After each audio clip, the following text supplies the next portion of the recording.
खास आषाढी एकादशी निमित्त रेडिओ जयंत निर्मित पूनम पाटील लिखित आणि दिग्दर्शित नाटिका सादर करत आहोत, संगीत वारी.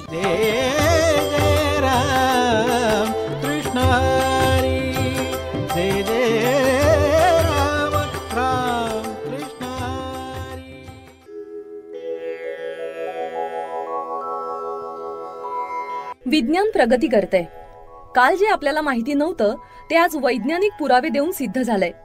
कदाचित उद्या अजून नवीन काही माहिती येईल. त्यामुळे विज्ञानाच्या आधारावर एखादी गोष्ट आहे हे मी ठामपणे सांगू शकते, पण विज्ञानाच्या आधारावर एखादी गोष्ट नाही हे मी सांगूच शकत नाही. आज वैज्ञानिक म्हणतात की देव नाही, उद्या कुणीतरी पुरावे सादर करेल आणि म्हणेल की देव आहे. खरं म्हणजे आस्तिक आणि नास्तिक दोन्हीही एकाच नाण्याच्या दोन बाजू. वरवर दिसायला विरोधपूर्ण वाटतात आणि म्हणूनच तर या दोघांमध्ये एवढे विवाद आणि संघर्ष. म्हणजे बघा हा, आस्तिकाची देवावर श्रद्धा आहे, तर नास्तिकाची मीवर म्हणजे स्वतःच्या मन आणि बुद्धीवर. म्हणजे एकूणच कशावर तरी श्रद्धा आहेच ना. आणि दुसऱ्या अंगानं पाहिलं तर आस्तिकाचा मीवर संशय आहे आणि नास्तिकाचा देवावर. म्हणजे कशावर तरी संशय आहेच ना.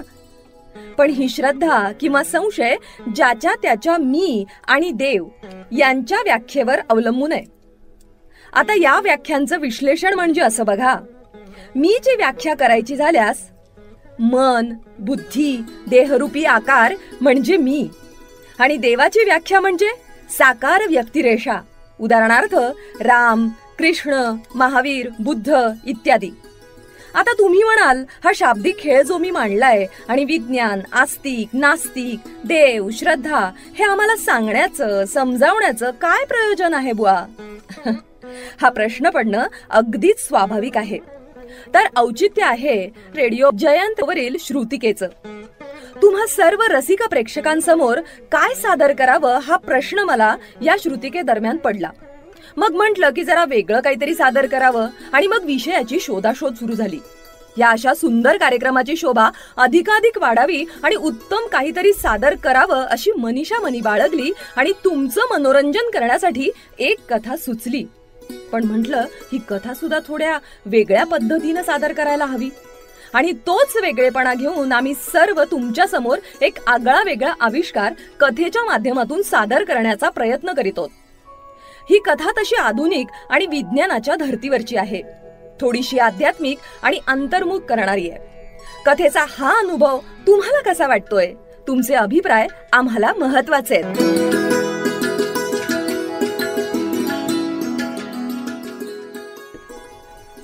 रंगदेवता आणि नाट्यरसिकांना विनम्र अभिवादन करून पूनम पाटील ॲक्टिंग अकॅडमी सविनय सादर करीत आहोत, संगीत वारी.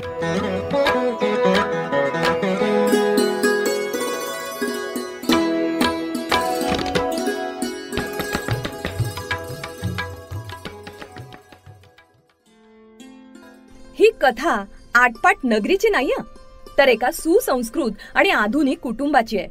त्यांच्या आयुष्यात घडलेले प्रसंग, चढ उतार कदाचित आपल्याला कुठेतरी जोडतात का, ते नक्की बघा.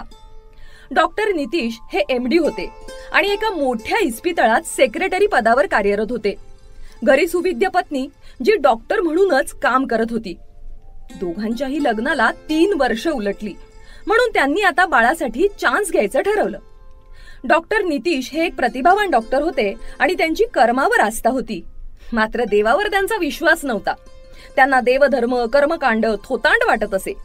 या उलट त्यांची पत्नी विद्या, तिचा मात्र देवावर आणि विज्ञानावर दोघांवरही विश्वास. पण डॉक्टरांपुढे ती शक्यतो या विषयावर भाष्य टाळायची, कारण तिला उगाच वाद वाढवण्यात आणि मतभेद करण्यात रसच नसायचा. ती भली, तिचं काम भलं आणि तिची स्वतःपुरती देवावरची श्रद्धा भली. कामाचा ताण खूप असल्यानं डॉक्टर नितीश काहीसे चिडचिड करत असायचे. असंच एका संध्याकाळी हॉस्पिटलमध्ये एक पेशंट ऑपरेशन टेबलवर दगावला आणि म्हणूनच त्या संदर्भात एक मीटिंग ठेवण्यात आली, जिथे ज्यांनी ऑपरेशन केलं ते डॉक्टर सुजित हजर होते आणि पेशंटचे नातेवाईकही होते. डॉक्टर सुजित, असं काय झालं की पेशंटला आपला जीव गमवावा लागला? आपल्या हॉस्पिटलमध्ये एवढ्या सुविधा आहेत, यंत्रसामग्री सुद्धा आहेत, मोठमोठे तज्ञ डॉक्टर आहेत. मग असं काय झालं? हो सर, पण पेशंटने रिस्पॉन्ड करणंच सोडून दिलं होतं. शेवटी तो ऑक्सिजनही घेत नव्हता. आम्ही स्ट्रोकही देण्याचा प्रयत्न केला, पण पल्स रिस्पॉन्ड नव्हती करत. कदाचित ही देवाचीच इच्छा असावी. हो डॉक्टर, आमच्या पेशंटला जगण्याची इच्छाच उरली नव्हती. त्याला बिझनेसमध्ये विश्वासघात झाल्यापासून त्याची मानसिकताही ठीक नव्हती. मग आम्ही सर्व देवावर सोपवून दिलं. शेवटी तोच करता आणि करविता. आपण फक्त त्याच्या हातातल्या बाहुल्या. आमचा तुमच्यावर काहीही रोष नाही. आमच्या नशिबात जे होतं तेच झालं. कुठेतरी देवाचं करण्यात चुकी झाली असेल, बाकी काय. हो प्लीज शट युअर माउथ. काय लावलंय हे देव नशीब वगैरे? काही देवबिव नसतो. विज्ञानाच्या बळावर आपण चंद्रावर पोहोचलोय, तुमच्या देवाच्या खांद्यावर बसून नाही पोहोचलो. पेशंट गेला हे वाईट झालं. त्याला जगण्याची इच्छा राहिली नाही म्हणून त्याने मेडिकली रिस्पॉन्ड देणं बंद केलं. त्यात तुमचा देव कुठे आला हो मधूनच? हे बघा, तुमच्या लॉस बद्दल आय एम सॉरी. कागदपत्रांची पूर्तता करा आणि तुम्ही बॉडी घेऊन जाऊ शकता.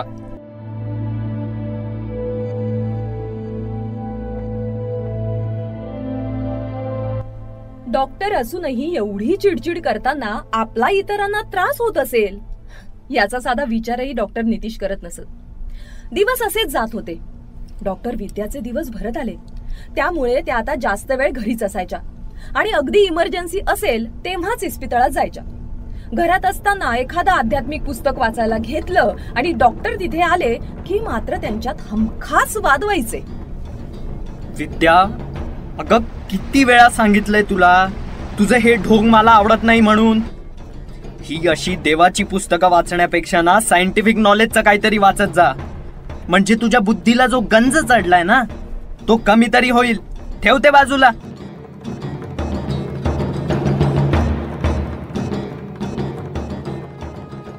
डॉक्टर विद्या यावर काहीही उत्तर न देता निघून गेल्या खऱ्या.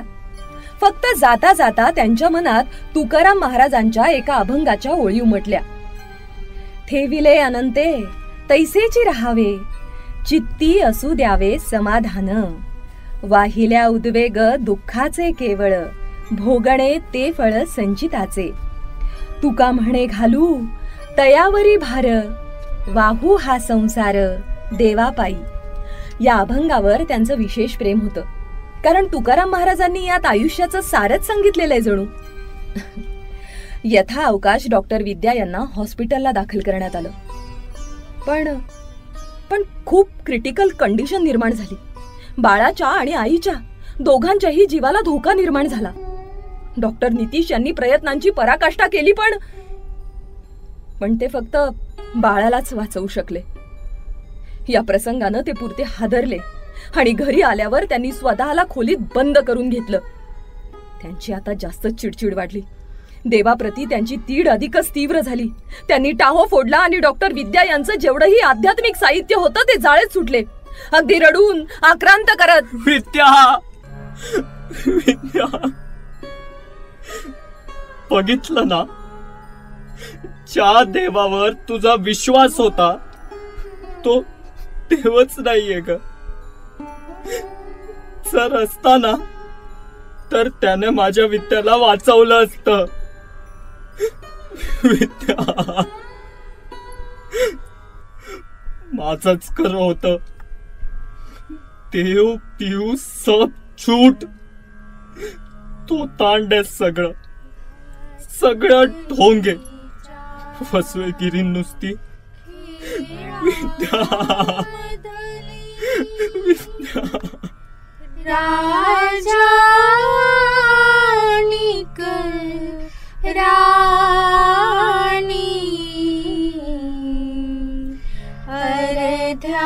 अर्ध्यावरती डाव मोडीला, अधुरी एक कहाणी. भातुकलीच्या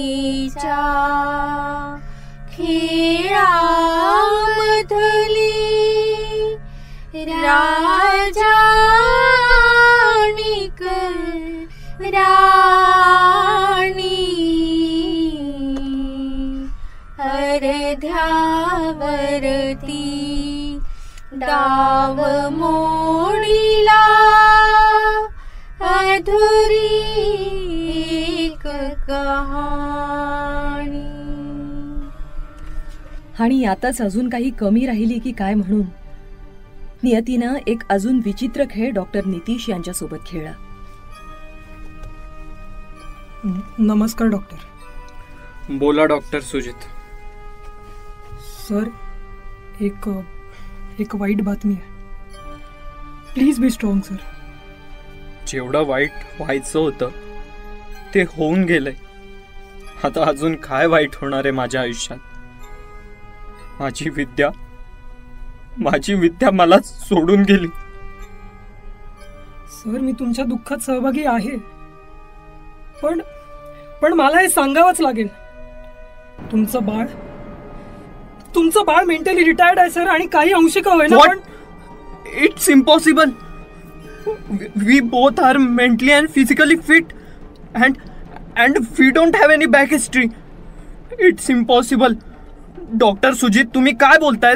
तुम्हाला तरी कळतंय का? It's impossible. Please sir, please सावरा स्वतःला. सवलगन गोत सारा आधार कुणाचा नाही. भेदळ भुई परिजीन अंगार जीवाला जाणी. बळ दे झुंजायाला किरपेची ढाल दे. नमिती पंच प्राण जिव्हाऱ्यात ताल दे. खेळ मांडला मांडला मांडला खेळ मांडला. डॉक्टर नितीश आता पूर्णपणे कोलमडून गेले. त्यांची आता आधीपेक्षाही जास्त चिडचिड व्हायला लागली. ते त्यांच्याच बाळाचा तिरस्कार आणि द्वेष करत असत. हा, त्याचा सांभाळ करण्यासाठी त्यांनी एक नर्स पूर्ण वेळ ठेवली होती. ती सकाळी आली की रात्रीच जात असे. सावली तिचं नाव. तिनंच बाळाचं नाव ठेवलं होतं. नितीश आणि विद्या मिळून विद्यांश. डॉक्टर त्याच्याकडे लांबूनच बघायचे आणि निघून जायचे. पत्नी गेल्यानंतर त्यांनी स्वतःला कामामध्ये अगदी झोकून दिलं होतं. असेच बरेच दिवस निघून गेले. त्यांचा विद्यांश आता 3 वर्षांचा झाला होता. सावली मात्र त्याची खूप काळजी घेत असे. विद्यांश, ए विद्यांश, खाऊन घे बरं बाळा. युअर गुड बॉय ना. अरे अरे बाळा, पिल्लू, असं करू नये रे सोन्या. खाऊन घे बरं पटकन.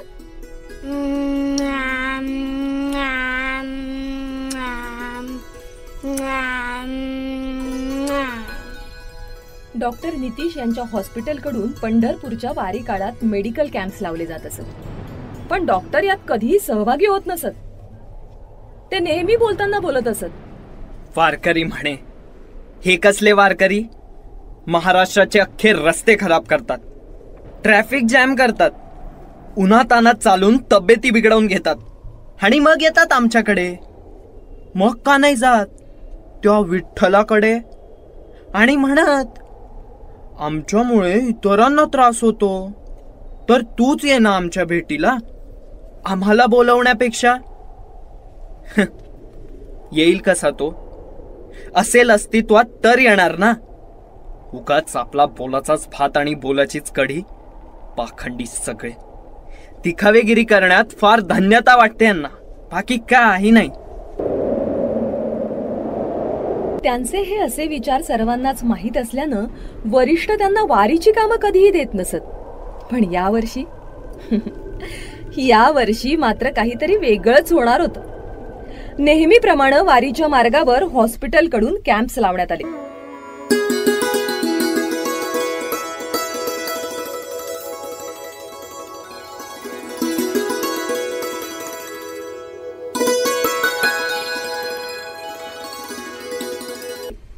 पंधरा दिवस उलटून गेले. रोज एक सिनियर जाऊन कामकाजाची पाहणी करून येत होता. एके दिवशी कुणीही सिनियर उपलब्ध नसल्यानं डॉक्टर नितिशांवरती ही कामगिरी सोपवण्यात आली. पण त्यांना यात काहीही रस नसल्यानं त्यांनी ती कामगिरी खुबीनं टाळली सुद्धा. 4-5 दिवसानंतर मात्र अगदी एकाच दिवसासाठी का होईना पण तुम्हाला जावंच लागेल असं हॉस्पिटलकडून बजावण्यात आलं. आणि त्या दिवशी संध्याकाळी घरी आल्यानंतर डॉक्टर, सिस्टर, तुम्ही 1 दिवस आणि 1 रात्र विद्यांश बरोबरच थांबा. मला जरा हॉस्पिटलकडून बाहेर गावी जावं लागणार आहे. सॉरी डॉक्टर, पण मला तुम्हाला काहीतरी सांगायचं होतं. माझी आई हॉस्पिटलमध्ये ॲडमिट असल्याने मला जरा 2 दिवस यायला जमणार नाही. आणि विद्यांशला इतर कोणाचीही सवय नाहीये, त्यामुळे तुम्हालाच त्याला सांभाळावं लागेल. काय? हे कसं शक्य आहे? मला बाहेर गावी जायचंय आणि ह्याला मी तिथं कसं नेणार? सांभाळा म्हणे. बोलताना विचार नाही करत का हो तुम्ही? Sorry doctor, if I hurt you, but it's really impossible for me to stay here. Please try to understand my problem. Okay, please go. I will take care of him. Thanks a lot, doctor. Take care. Bye.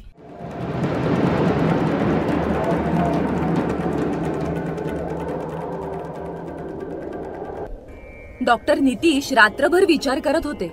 त्यांनी बरेच phone फिरवले पण त्याचा काही उपयोग झाला नाही. शेवटी नाईलाजानं आणि एकाच दिवसाचा प्रश्न असल्यानं सकाळी डॉक्टर आणि विद्यांश दोघंही वारी मार्गाकडे निघाले. तिथे पोहोचल्यावर ती भजनं, कीर्तनं, अभंग ऐकून वारकऱ्यांचे टाळ, मृदुंग, तुळशीमाळा बघून डॉक्टरांना कसं तरीच व्हायला लागलं.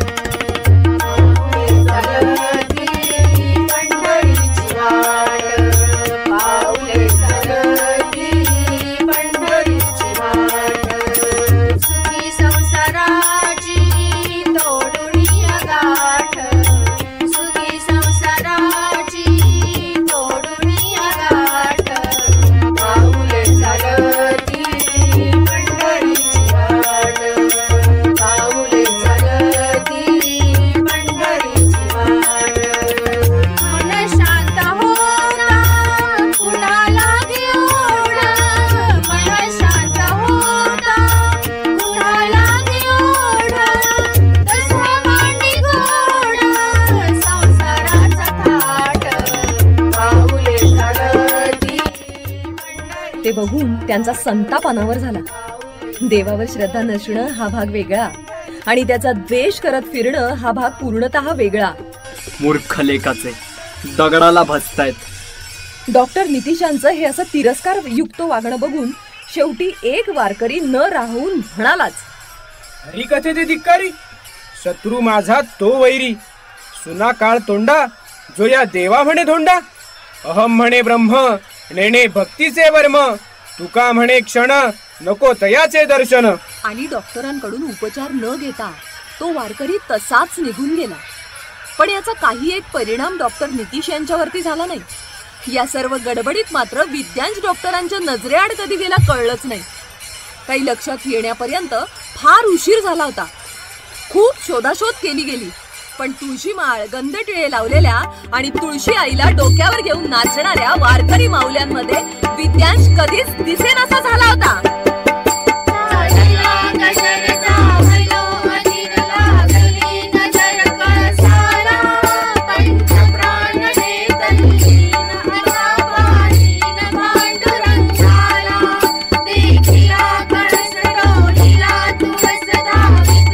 पोलिसात तक्रारी नोंदवल्या गेल्या. सोशल मीडियावरती फोटो टाकण्यात आले पण त्याचा काही उपयोग झाला नाही. बघता बघता 2 महिने उलटले. डॉक्टर नितीश आताशा निराश व्हायला लागले होते.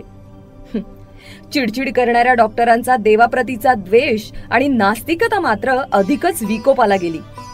आपला एकुलता एक मुलगा, तो कसाही असला तरी त्याच्याचसाठी डॉक्टर नितीश जगत होते.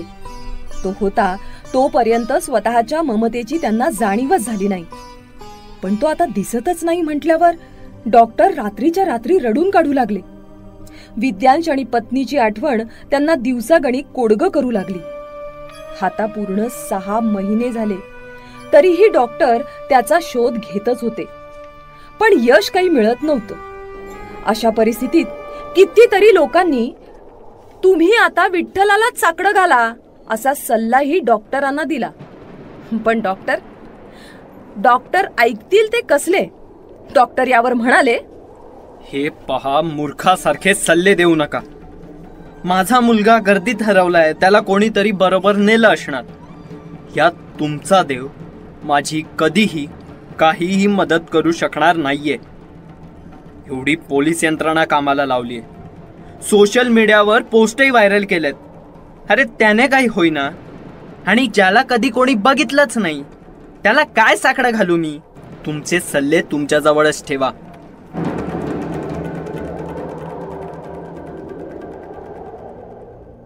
पण मनानं खट्टू झालेले डॉक्टर एकांतात ज्यावेळी विचार करायचे ना, त्यावेळी मात्र मतिमंद असलेला माझा विद्यांश, त्याला तर बोलताही येत नाही, स्वतःच असं काही करताही येत नाही. कपड्यावर सतत लाळ असते त्याच्या, ती पुसण्याची त्याला अक्कल नाही. कुठे असेल, कसा असेल? एखाद्या जनावरानं तर जंगलात तोडून नेलं नसेल ना? काय खात असेल, कसा जगत असेल? कुठे शोधावर विद्यांश तुला? का सोडून गेलास मला? का सोडून गेलास मला? एक धागा सुखाचा, 100 धागे दुःखाचे. जर तारी हे वस्त्र मानसा, तुझिया आयुष्याचे. एक धागा सुखाचा, 100 धागे दुःखाचे. जर तारी हे वस्त्र मानसा, तुझिया आयुष्याचे. एक धागा. डॉक्टर नितीश दिवसागणिक हतबल होत होते. आणि अचानक चमत्कार घडावा तसा एके दिवशी डॉक्टरांचा फोन वाजला. राम राम माऊली, मी श्रीरंग बोलतोय. तुमचा मुलगा हरवलाय ना बघा? हा, तो इथं आहे. इथं म्हणजे आमच्या गावात आहे. ते तुम्ही सोशल मीडियावर पोस्ट टाकली होती ना बघ? हा, तिथं त्याचा फोटो बघितला आणि मग ओळख पडली बघा. सविस्तर पत्ता पाठवतो तुम्हाला. या तुम्हाला जसं जमल तसं. काय? हॅलो, ऐकताय ना बघा? हॅलो माऊली, हो माऊली, फोन कट झाला तो. Hello hello. समोरचा जे बोलत होता त्यावर डॉक्टरांना विश्वासच बसेना. काय? माझा मुलगा तुमच्याकडे? खरं सांगताय ना? नाही म्हणजे प्लीज माझी चेष्टा नका करू. म्या अनमस्करी. हे पा माऊली, एक तर मला खोटं बोलता येत नाही, आजवर मी कुणाशी बी बोललो नाही, तर तुमच्याशी कशाला बोलाल बा? या तुम्ही आणि खातर जमा करा. म्हणजे काय म्हणतात ना का ते, दूध का दूध आणि पाणी का पाणी. हा, या ठेवतो फोन. फोन ठेवला आणि डॉक्टरांनी तडक गाडी काढली. श्रीरंगानं संपूर्ण पत्ता, अगदी लोकेशन सकट माहिती पुरवली होती. भाषेवरून आणि बोलण्यावरून डॉक्टरांना तो उथळ वाटला खरा, पण एवढ्या दिवसातून एक आशेचा किरण दिसला. म्हणून डॉक्टर तडक निघाले. नीरा नदीच्या पासून 20 किलोमीटर अंतर आतल्या बाजूने गेल्यावर एक खेडेगाव डॉक्टरांना दिसलं. गावाच्या वेशीवर वारकरी पोशाखात एक मनुष्य त्यांचीच वाट बघत होता. त्याला बघून गाडी थांबवली गेली. तुम्हीच का श्रीरंग? एकदम बरोबर ओळखलं बघा माऊली. मीच फोन केलता, पण एकदम बरोबर कस काय ओळखलं म्हणायचं नाही. म्हणजे आजकाल कोण बी कोणाला कंची बी ओळख देत नाही ना, म्हणून आपलं विचारलं. या ना, आत बसा. अंगाशी. हा, आता सांगा, कसा आहे माझा विद्यांश? तो ठीक आहे ना? त्याची तब्येत कशी आहे? अहो, त्याला स्वतःच्या हाताने खाता पिता येत नाही, धड बोलता येत नाही, त्याला त्याचं नावही सांगता येत नाही. तो कसा आहे आता? तुम्हाला तर माहितीच असेल ना. प्लीज सांगा ना, तो कसा आहे आता? प्लीज. हो हो हो माऊली, जरा धीर आहे ना. लय झाक आहे तुमचा गोविंदा. त्याला समधीच गोविंदाच म्हणतात. लय गोडपोर हाय. समजांना लळा लावलाय त्यानं. इथले आबा पाटलाकडेच आहे तो. त्यांच्या घरामध्ये मंदिर हायची विठ्ठलाच. वारीत आपण पाहिलं तुमच्या लेकराला. त्यांनी समधीकडे लई चौकशी केली, पण आयन बा काय बी पत्ते गावलं नाही. पोलिसात बी कळवलं होतं, पण मग आबा म्हणले पोलिसात दिलं तर आय बाप गावे पोतोर कोण काळजी घेईल बा. नगद द्यायला पोलिसात. त्याला काय बी कळत नाही, नीट बोलता बी येत नाही. राहू द्या इथंच. त्याचं आई बा येतील हुडकत इथं. त्या विठ्ठलानं सांभाळायला पाठवलं असेल. पांडुरंगा रक्षण कर र बाबा. आबा कट्टर वारकरी, आयुष्यभर वारी केली, एकदाही चुकवली नाही. पण आता वयानं उत्तर दिल्यानं 2 वर्षांपासून माऊलीच्या पादुकांना निरेला स्नान करवण्यासाठी जातात आणि स्नान झालं की घरी परततात.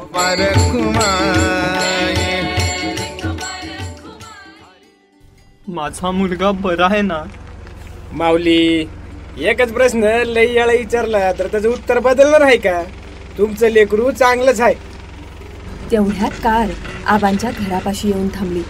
तिथे कीर्तनाचा कल्लोळ उठला होता. बरीच गर्दी होती. सर्वजण कीर्तनात समरसून गेले होते. श्रीरंगानं डॉक्टरांचा हात धरला आणि त्यांना गर्दीच्या आत घेऊन गेला. त्यानं समोर बोट दाखवलं. समोर आबा पाटील हातात एकतारी घेऊन बेधुंदपणे नाचत होते.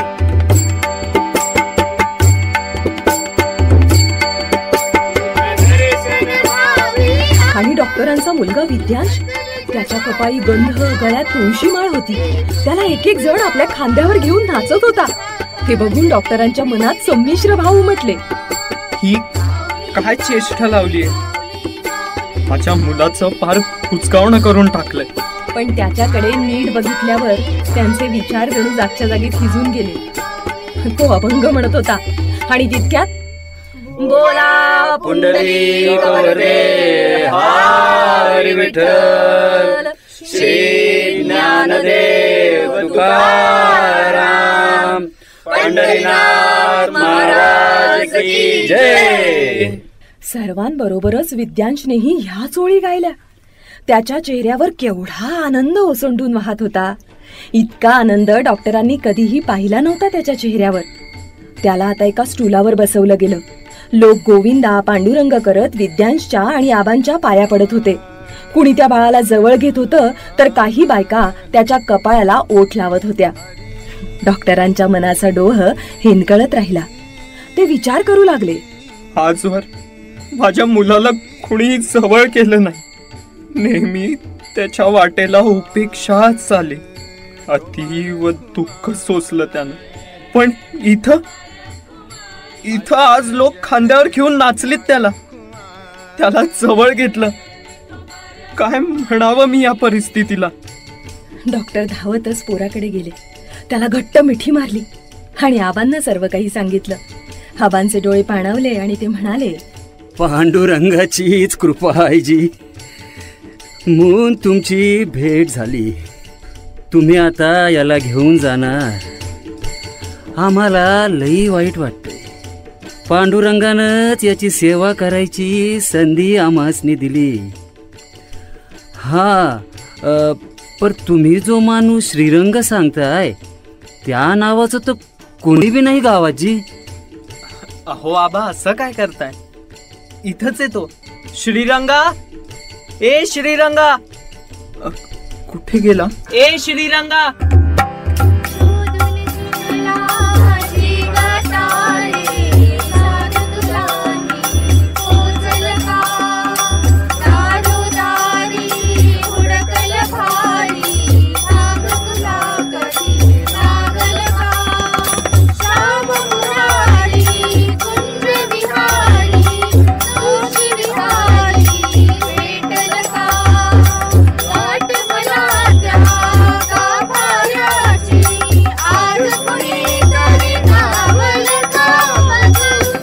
शोधूनही श्रीरंग काही सापडला नाही. आबांनी हात जोडले आणि आबा म्हणाले, तो तो तो आपला पांडुरंगच होता जी. डॉक्टरांचा विश्वासच बसेना. त्यांनी विद्यांशकडे बघितलं आणि तो हसत म्हणाला, तुका म्हणे आम्हा आहे भरवसा, विठ्ठल सरिसा चालत आहे.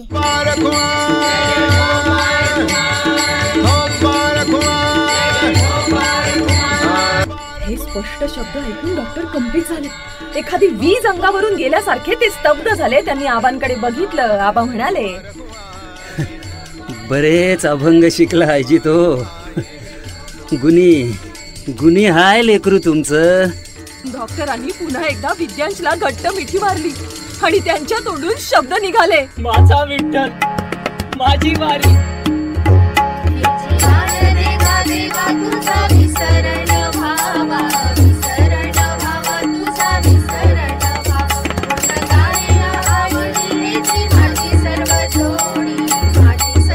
श्रोते हो, आपण आत्ताच खास आषाढी एकादशी निमित्त नाटिका ऐकलीत, संगीत वारी.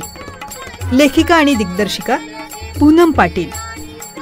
संगीत वैभव काळे, राजलक्ष्मी, वीरेंद्र काळे आणि शुभांगी. सहभागी कलाकार नकुल चौधरी, मुकुंद भारद्वाज, रविराज वरखेडे, पूनम पाटील, वैभव काळे आणि कौस्तुभ पांडे. ध्वनी संकलन अनुराधा मठकरी आणि ध्वनिमुद्रण image at digital recording studio, Indiranagar, Nashik. निर्मिती रेडिओ जयंत. श्रोते हो, ही नाटिका आपल्याला कशी वाटली याविषयी आपल्या कमेंट बॉक्समधून नक्की लिहा. आपले अभिप्राय आमच्यासाठी मोलाचे आहेत. आणि त्याचबरोबर दर्जेदार कार्यक्रमांसाठी रेडिओ जयंत लाईक करा, शेअर करा आणि सबस्क्राईब करा. रेडिओ जयंतचं सबस्क्रिप्शन फ्री आहे.